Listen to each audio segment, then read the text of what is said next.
നമസ്കാരം സുഹൃത്തുക്കളെ, കഴിഞ്ഞ വീഡിയോയിൽ ചെറുപ്പത്തിൽ നമ്മൾ സിനിമയിൽ കണ്ടിഷ്ടപ്പെട്ട എന്നാൽ പിന്നീട് യാതൊരു വിവരവും അറിയാത്ത ആർട്ടിസ്റ്റുകൾ ആരൊക്കെയാണെന്നും അവർക്ക് പിന്നീട് എന്ത് സംഭവിച്ചുമെന്നും അവർ ഇപ്പോൾ എന്താണ് ചെയ്യുന്നതെന്നും സംബന്ധിച്ച് ഡീറ്റെയിൽ ആയി പറഞ്ഞിരുന്നു. ആ വീഡിയോയുടെ കമന്റ് ബോക്സിൽ ഒരുപാട് ആളുകൾ സിനിമയിൽ നിന്നും പെട്ടെന്ന് കാണാതെ പോയ പിന്നീട് ഒരു വിവരവും ലഭിക്കാത്ത അവർക്ക് ഇഷ്ടപ്പെട്ട ആർട്ടിസ്റ്റുകളുടെ പേരുകൾ ഒരുപാട് കമന്റ് ചെയ്തിരുന്നു. അങ്ങനെ ഏറ്റവും കൂടുതൽ ആളുകൾ കമന്റ് ചെയ്ത, ഒരു കാലത്ത് മലയാള സിനിമയിൽ നിറഞ്ഞു നിന്ന് പിന്നീട് സിനിമയിൽ നിന്നും പതിയെ കാണാതായി പോയ ആർട്ടിസ്റ്റുകൾക്ക് എന്ത് സംഭവിച്ചുവെന്നും അവർ ഇപ്പോൾ എവിടെയാണെന്നുമുള്ള ഡീറ്റെയിൽസ് ആണ് ഈ വീഡിയോയിൽ പറയാൻ പോകുന്നത്. അതുകൊണ്ട് വീഡിയോ പൂർണ്ണമായി കാണാൻ ശ്രമിക്കുക.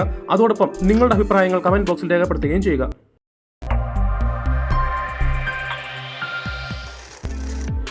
മീനാക്ഷി മലയാള സിനിമയിലെ ഏറ്റവും സൗന്ദര്യമുള്ള യക്ഷി എന്ന് ഒരു കാലത്ത് എല്ലാവരും പറഞ്ഞിരുന്ന നടിയാണ് മീനാക്ഷി. മീനാക്ഷിയുടെ യഥാർത്ഥ പേര് മരിയ മാർഗരറ്റ് ഷാർമിളി എന്നാണ്. 2002 മുതൽ 2005 വരെയുള്ള കാലഘട്ടങ്ങളിൽ മീനാക്ഷി മലയാള സിനിമയിൽ നിറഞ്ഞു നിന്നിരുന്നു. ഇപ്പോഴും ഉണ്ട്. അതൊക്കെ വെറുതെ പറയാ. ഭാഗ്യമുള്ളതുകൊണ്ടല്ലേ സ്വന്തമായിട്ട് സൈക്കിളൊക്കെ ഉള്ളത്. മീനാക്ഷി അഭിനയിച്ച 8 മലയാള സിനിമകളിൽ 6 മാത്രമാണ് റിലീസായിട്ടുള്ളത്. ആദ്യ മലയാള സിനിമയായ 2004 വിനയൻ സംവിധാനം ചെയ്ത വെള്ളിനക്ഷത്രം എന്ന സിനിമയിലൂടെ മീനാക്ഷി മലയാളികൾക്ക് പ്രിയപ്പെട്ടവളായി. സിനിമയിലെ കഥാപാത്രത്തിന്റെ പേരായ മീനാക്ഷി എന്ന പേരാണ് പിന്നീട് അവർ മലയാള സിനിമയിൽ തന്റെ പേരായി ഉപയോഗിച്ചത്. ഒരു കാലത്ത് അതിസുന്ദരിയായ മീനാക്ഷി ഇഷ്ടപ്പെടാത്ത ആൺകുട്ടികൾ ഉണ്ടായിരുന്നില്ല. നീണ്ട മുടിയും ഭംഗിയുള്ള പുരികവും പ്രത്യേകം ആകർഷിക്കുന്ന ചിരിയുമെല്ലാം മീനാക്ഷിയുടെ പ്രത്യേകതകളായിരുന്നു. എന്നാൽ മലയാള സിനിമയിൽ വേറിട്ട ഒരുപാട് കഥാപാത്രങ്ങൾ ചെയ്യണമെന്ന് ആഗ്രഹമുണ്ടായിരുന്ന മീനാക്ഷിക്ക് തന്റെ കരിയർ മുന്നോട്ട് കൊണ്ടുപോകാൻ സാധിച്ചില്ല. തുടരെയുള്ള തന്റെ സിനിമകളുടെ പരാജയം ഇൻഡസ്ട്രിയിൽ നിന്നും മാറി നിൽക്കാൻ മീനാക്ഷി ഇടയാക്കി. 2005 ശേഷം ആരും മീനാക്ഷിയെ കണ്ടിട്ടില്ല. എല്ലാവരും ഒരുപാട് അന്വേഷിച്ചുവെങ്കിൽ പോലും പലർക്കും മീനാക്ഷി എവിടെയാണെന്നും എന്ത് ചെയ്യുന്നുവെന്നും കൃത്യമായി ഉത്തരം കിട്ടിയില്ല. എന്നാൽ സിനിമയിൽ നിന്നും മാറിയ മീനാക്ഷി വിവാഹം കഴിഞ്ഞപ്പോൾ ഭർത്താവുമായി മലേഷ്യയിൽ സെറ്റിൽഡ് ആണ്. താരം സോഷ്യൽ മീഡിയയിൽ ആക്റ്റീവ് അല്ലെങ്കിൽ പോലും പല പ്രധാനപ്പെട്ട ഫംഗ്ഷനുകളിലും മീനാക്ഷി ഇന്ത്യയിൽ വരാറുണ്ട്. 2020 ബാംഗ്ലൂരിൽ വെച്ച് നടന്ന ഫുഡ് ആൻഡ് നൈറ്റ് ലൈഫ് അവാർഡിൽ പങ്കെടുക്കാൻ വേണ്ടിയാണ് തന്റെ ഭർത്താവായ ലോകേഷിനോടൊപ്പം മീനാക്ഷി അവസാനം ഇന്ത്യയിലെത്തിയത്. ഭർത്താവായ ലോകേഷ് ഒരു ബിസിനസ് ഓൺട്രപ്രണർ ആയതുകൊണ്ട് അതുമായി ബന്ധപ്പെട്ട ഫംഗ്ഷനുകളിലും അവാർഡ് നിശകളിലും ഇനിയും മീനാക്ഷി നമുക്ക് കാണാൻ കഴിയും. ജോണി വാക്കർ 1992 ജയരാജ് സംവിധാനം ചെയ്ത വെസ്റ്റേൺ സ്റ്റൈലിഷ് മൂവിയാണ് ജോണി വാക്കർ. സിനിമയിലെ വളരെ പ്രധാനപ്പെട്ട കഥാപാത്രമാണ് മമ്മൂട്ടിയുടെ കൂടെ എപ്പോഴും കാണുന്ന കുട്ടപ്പായി. വലിയ തോതിൽ സംസാരിക്കുന്ന, വസ്ത്രധാരണത്തിലും പ്രായത്തിലും അധികം പക്വത കാണിക്കുന്ന, സ്നേഹത്തോടെ എല്ലാവരെയും ശാസിക്കുന്ന കുട്ടപ്പായിയെ ആർക്കും മറക്കാൻ കഴിയില്ല. പള്ളിയിലല്ലാതെ പിന്നെ പട്ടശാപ്പി കുർബാനയില്ലല്ലോ. ഒരുമാതിരി കോപ്പിടപാട് കാണിക്കില്ല കേട്ടോ. പിന്നെ കാശ് വല്ല ആവശ്യമുണ്ടോ? എത്തിക്കണോ? വേണ്ട വേണ്ട. കള്ളിച്ചിരി കൂടുതലല്ലേ? അതിന്റെ മുഖത്ത് കാണാനുണ്ട്. വല്ലോ ഇച്ചിരി ആഹാരം കൂടെ കഴിക്കണം. എന്നാ ഞാൻ അങ്ങോട്ട്. സിനിമയുടെ ക്ലൈമാക്സിൽ ജോണി വാക്കർ ഇവിടെ ജീവിക്കുന്നു എന്ന ബോർഡ് എസ്റ്റേറ്റിന് മുന്നിൽ തൂക്കിയിട്ട് നിറകണ്ണുകളുമായി നിൽക്കുന്ന കുട്ടപ്പായിലാണ് സിനിമ അവസാനിക്കുന്നത്. സിനിമ ഇറങ്ങിയിട്ട് 3 പതിറ്റാണ്ട് കഴിഞ്ഞെങ്കിലും പിന്നീട് ആരും കുട്ടപ്പായെ കണ്ടിട്ടില്ല. കുട്ടപ്പായയുടെ യഥാർത്ഥ പേര് നീലകണ്ഠൻ നടരാജൻ എന്നാണ്. തമിഴ്നാട് സ്വദേശിയായ നീലകണ്ഠൻ നടരാജൻ മലയാളത്തിന് പുറമെ ചില തമിഴ് സിനിമകളിലും ചൈൽഡ് ആർട്ടിസ്റ്റായി അഭിനയിച്ചിട്ടുണ്ട്. എന്നാൽ കുട്ടപ്പായി എന്ന നീലകണ്ഠൻ നടരാജൻ ഒരു പ്രൊഫഷണൽ ഡാൻസറാണ്. ജപ്പാനിലെ ടോക്കിയോയിൽ സെറ്റിൽഡായ അദ്ദേഹം അവിടെ ഒരു ഡാൻസ് സ്കൂൾ സ്ഥാപിച്ച് ഡാൻസ് മാസ്റ്ററായി ജീവിതം ആസ്വദിക്കുകയാണ്. ഗിരിജ ഷെട്ടർ വന്ദനം എന്ന ഒറ്റ മലയാള സിനിമയിലൂടെ പ്രേക്ഷകർ ഇഷ്ടപ്പെട്ട നടിയാണ് ഗിരിജ ഷെട്ടർ. ഗാഥയും ഗാഥാജാമും ക്ലൈമാക്സിൽ പരസ്പരം കാണാതെ ഇരുവരും പിരിഞ്ഞു പോകുന്നതുമെല്ലാം മലയാളികൾക്ക് മറക്കാനാവാത്ത ഒന്നാണ്. 1989 മണിരത്നം സംവിധാനം ചെയ്ത തെലുങ്ക് സിനിമയായ ഗീതാഞ്ജലിയിലൂടെയാണ് ഗീത സിനിമയിലേക്ക് വരുന്നത്. തന്റെ 14 വർഷത്തെ കരിയറിൽ 3 ഭാഷയിലായി 5 സിനിമകൾ മാത്രമേ ഗിരിജ ഷെട്ടർ ചെയ്തിട്ടുള്ളൂ. എന്നാൽ സിനിമയിൽ നല്ല വേഷങ്ങൾ സമ്മാനിച്ച ഗിരിജ സിനിമ ഉപേക്ഷിച്ച് പെട്ടെന്ന് തന്നെ ഉപരിപഠനത്തിനായി യൂറോപ്പിലേക്ക് പോവുകയാണ് ചെയ്തത്. ഗിരിജ ഇപ്പോൾ ഒരു ജേർണലിസ്റ്റും ഫിലോസഫറും ഡാൻസറുമാണ്. UK സെറ്റിൽഡായ ഗിരിജ ഷെട്ടർ കുറച്ചുകാലം മെഡിക്കൽ ടെക്നോളജിയുടെ ന്യൂസ് ലെറ്ററിൽ വർക്ക് ചെയ്തിരുന്നു. എന്നാൽ ജേർണലിസ്റ്റായ ഗിരിജ ഇപ്പോൾ യൂറോപ്പിലെ പ്രധാന ഷിപ്പിംഗ് മാഗസിന്റെ എഡിറ്റർ റൈറ്ററാണ്. അന്താരാഷ്ട്ര തലത്തിലെ ഒരുപാട് വിഷയങ്ങളിൽ ഗിരിജ സംസാരിക്കാറുണ്ട്. Namely, human, social and employment rights. എന്നാൽ ഇപ്പോഴുള്ള ഒരു സന്തോഷ വാർത്ത എന്തെന്നാൽ 20 വർഷങ്ങൾക്ക് ശേഷം ഗിരിജ ഷെട്ടർ സിനിമയിലേക്ക് തിരികെ വരികയാണ്. രക്ഷിത് ഷെട്ടി നിർമ്മിക്കുന്ന കന്നഡ സിനിമയായ അബ്ബാനെ കബിത ഇലയേലി എന്ന സിനിമയിലൂടെയാണ് താരം തിരിച്ചു വരുന്നത്. പ്രേക്ഷകരുടെ ഇഷ്ടതാരമായ ഗിരിജ സിനിമയിലേക്ക് തിരിച്ചു വരുന്നത് പ്രേക്ഷകർക്കിടയിൽ ഒരു വലിയ സംസാരം തന്നെയാണ്. പ്രത്യേകിച്ചും പ്രിയദർശൻ തന്റെ സിനിമയിലെ പഴയ നായിക വീണ്ടും സിനിമയിലേക്ക് തിരിച്ചു വരുന്നത് കൊണ്ട് അവരെ അഭിനന്ദിച്ചുകൊണ്ടുള്ള ഒരു പോസ്റ്റ് ഈ ഇടയ്ക്ക് ഇട്ടിട്ടുണ്ട്.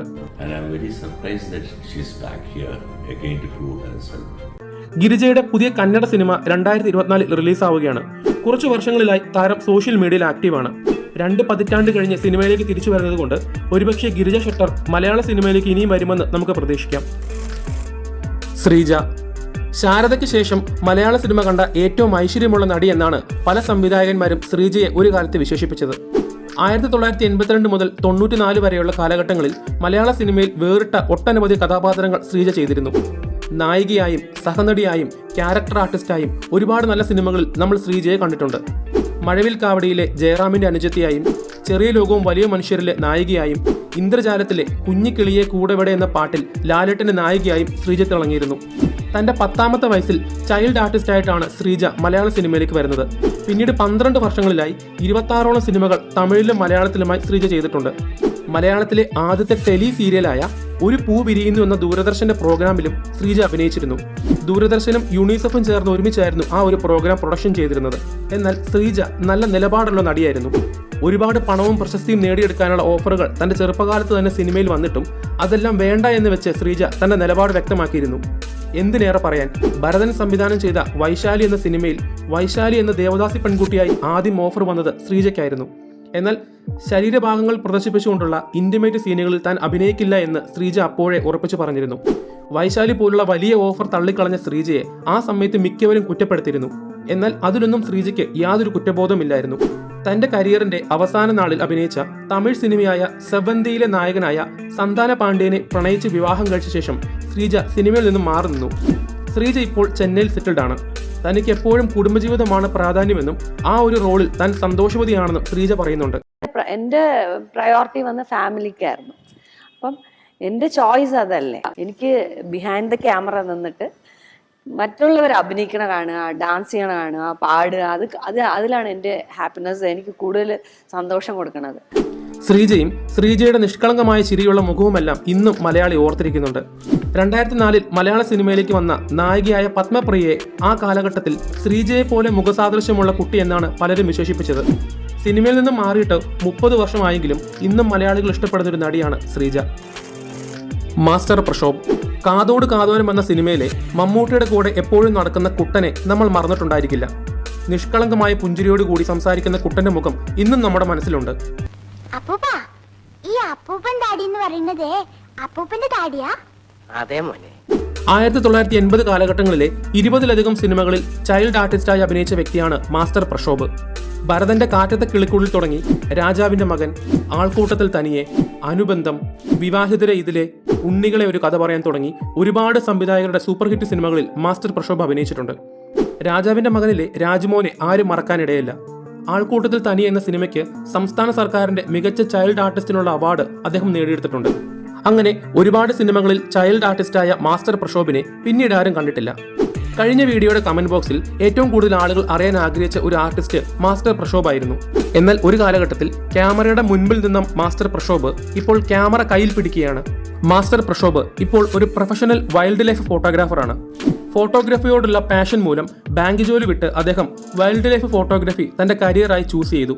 സംസ്ഥാന സർക്കാരിന്റെ മികച്ച വൈൽഡ് ലൈഫ് ഫോട്ടോഗ്രാഫർക്കുള്ള അവാർഡും പ്രക്ഷോഭ് നേടിയിട്ടുണ്ട്.